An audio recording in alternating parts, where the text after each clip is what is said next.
Alexis Chance est connu pour son égocentrisme, sa viralité et ses passages clivants. Mais dès lors qu'il passe en live, il incarne la rationalité.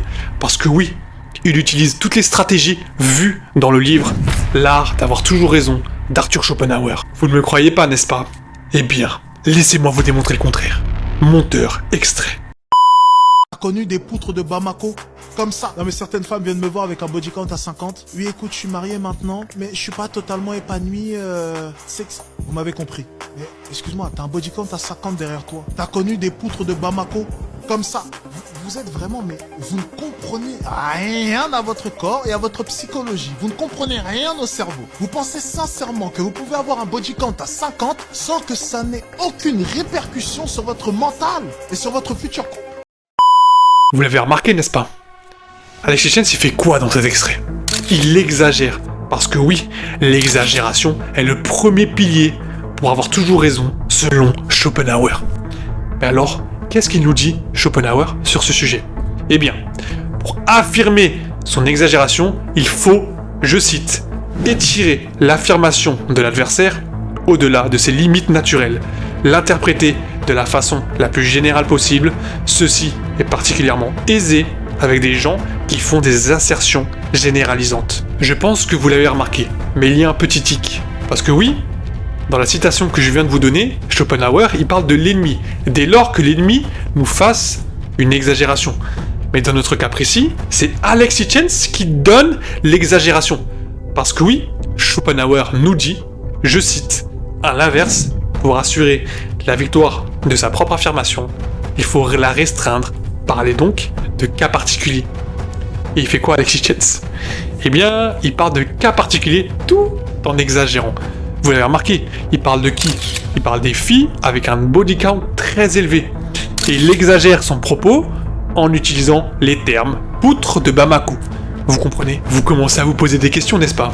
Eh bien, continuons. Monteur, deuxième extrait.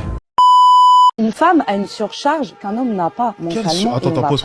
Une femme, donc attends, je vais résumer la vie d'une femme. Attendez, non, mais on va résumer. Attendez, ok, pas de souci. Allez, on va résumer la vie d'une femme. La vie d'une femme, c'est quoi?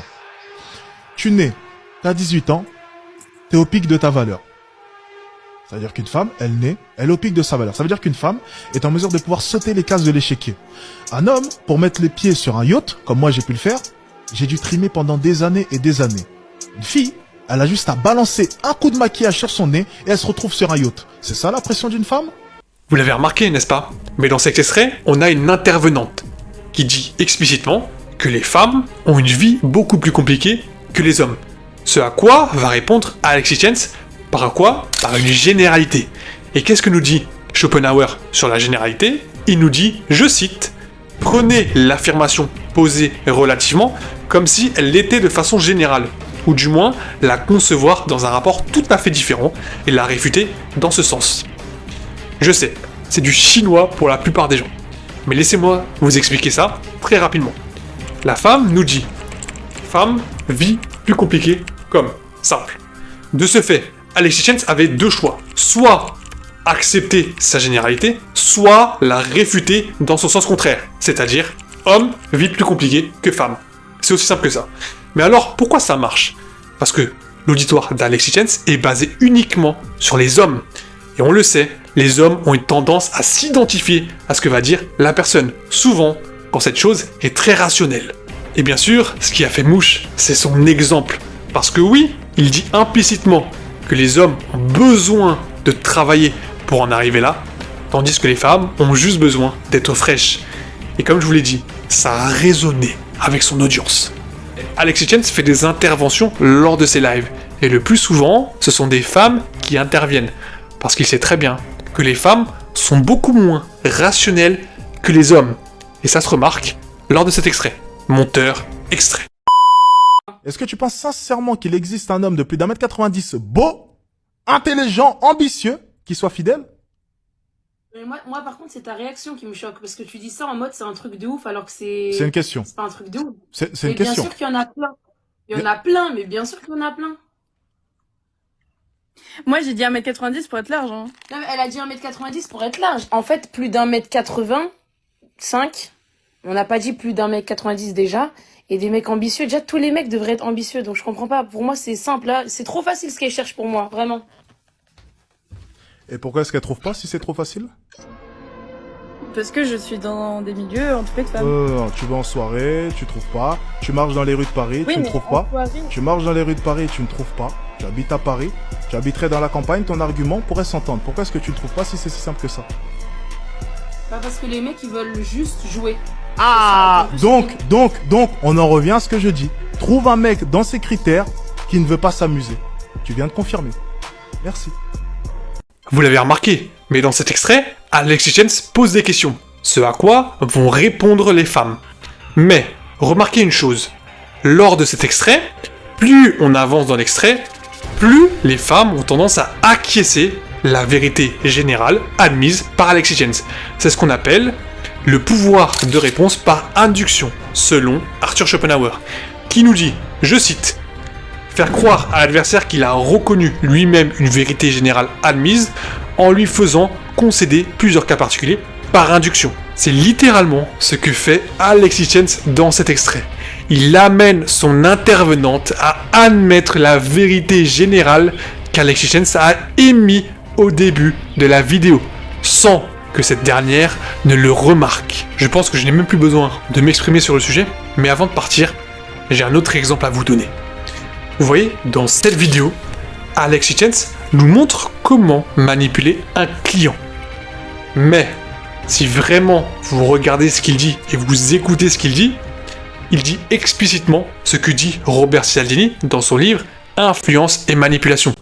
Parce que oui, il utilise le 38e pilier de l'art d'avoir toujours raison de Schopenhauer, qui est ridiculiser d'autorité tout en jouant sur la naïveté de son auditoire. C'est ce que fait littéralement Alexis Chance dans cette vidéo. Il donne des astuces qui sont disponibles dans un livre. Et bien évidemment, il joue sur la crédulité de son audience qui ne connaissent pas le livre, tout en expliquant les points qu'il donne avec des exemples qu'il a connus. Parce que oui, il joue de son autorité et il joue de sa sympathie envers son auditoire. En conclusion, Alexis Chance est un monstre dans la persuasion et dans la manipulation. D'ailleurs, vous vous rappelez de son histoire avec son monteur qui n'était pas payé ? Et sauf qu'un thread dénonçant Alexis Chance d'être un arnaqueur est sorti sur Twitter pour montrer le fait qu'il paye pas ses monteurs de vidéos. En effet, tout le long de ce thread, on a toutes les preuves, toutes les photos qui montrent le vrai visage d'Alexis Chance. En effet, ils ont montré dans ce thread comme quoi ils ont relancé à plusieurs reprises après avoir fait des montages de vidéos et qu'ils se sont fait bloquer et jamais payer. On a même les preuves du fait qu'il avait dit qu'il les paierait 850 € par mois, sauf que au final, il a payé que 150 € pour plus de 5 vidéos. Et surtout que Alexis Chance juge que 5 jours de montage ne mérite que 150 €. Je sais pas si vous vous rendez compte, mais ça fait à peine 30 € le jour. C'est même pas le SMIC. Donc on sait comment il gagne autant d'argent en ne payant pas les freelances qui essayent de se lancer dans le milieu. Bizarrement, je n'arrive pas à y croire. Pour une seule raison. Il y a des dizaines et des dizaines de vidéos qui critiquent Alexis Chance et il n'a strictement jamais répondu. Pourquoi il se prendrait la tête à répondre à un monteur? Pour moi, j'ai une théorie. Il aurait payer le monteur pour qu'il fasse un tweet visé, parce que oui, on le sait, en business, il faut quoi? Il faut anticiper, et grâce à ça, il s'est passé quoi? Il est passé à la télé, ce qui lui a permis d'avoir un nouvel auditoire. Et on le sait, Alexis Chance ne laisse rien passer, comme je vous l'ai expliqué dans cette vidéo. C'est pour ça que je pense que tout ce qu'il fait est calculé à la minute et à la seconde près. Merci à tous d'avoir suivi cette vidéo. C'était Mickaël, le consultant préféré de ton entrepreneur préféré. On se retrouve pour la prochaine vidéo.